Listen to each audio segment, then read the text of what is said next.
दोस्तों, आज हम एक विवाह के बारे में बात करेंगे कि एक विवाह के क्या लाभ होते हैं और क्या दोष होते हैं। तो चलिए शुरू करते हैं।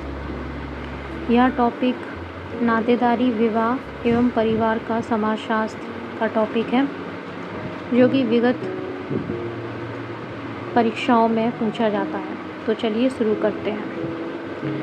विवाह एक सार्वभौमिक संस्था है। संसार के सभी समाजों में विवाह पाया जाता है, परंतु सभी समाजों में उसका स्वरूप एक जैसा नहीं है। भिन्न भिन्न समाजों में विवाह के भिन्न भिन्न स्वरूप पाए जाते हैं। विवाह के जो स्वरूप होते हैं वो सभी समाजों में एक जैसे नहीं होते। वो सभी समाजों में उनके स्वरूप जो होते हैं, उनके जो प्रकार होते हैं, वो अलग अलग होते हैं। तो एक विवाह आधुनिक युग में एक विवाह प्रथा सर्वमान्य एवं सर्वोत्कृष्ट मानी जाती है।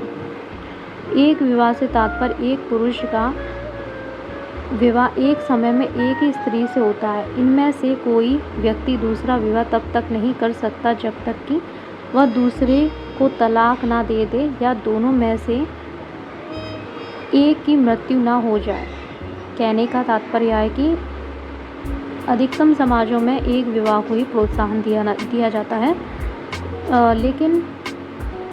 लेकिन विवाहों में कुछ परेशानियों के कारण दूसरे विवाह को भी प्रोत्साहित किया जाता है, जैसे तलाक हो जाना या फिर पति पत्नी में से किसी की मृत्यु हो जाना।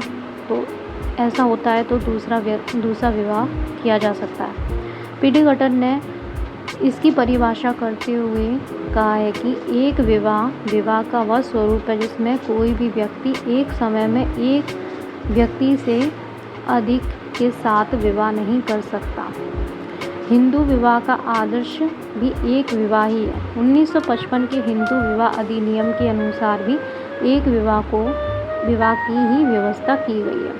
1955 के हिंदू विवाह अधिनियम के अनुसार भी क्या किया गया, एक ही विवाह की व्यवस्था की गई है। वेदों में स्पष्ट रूप से एक विवाह का आदेश है। मैलिनोवस्की ने भी लिखा है, एक विवाह ही विवाह का सच्चा स्वरूप रहा था एवं रहेगा।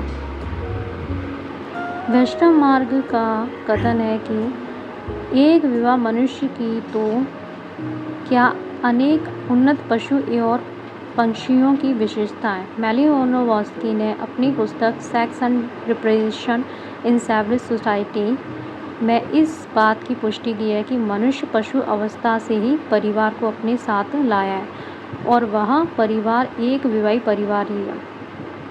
जो मैलिनोवस्की है, उन्होंने अपनी पुस्तक sex and reproduction in civil society में क्या कहा है कि मनुष्य पशु अवस्था से ही परिवार को अपने साथ लाया है और वह परिवार एक विवाही परिवार ही है।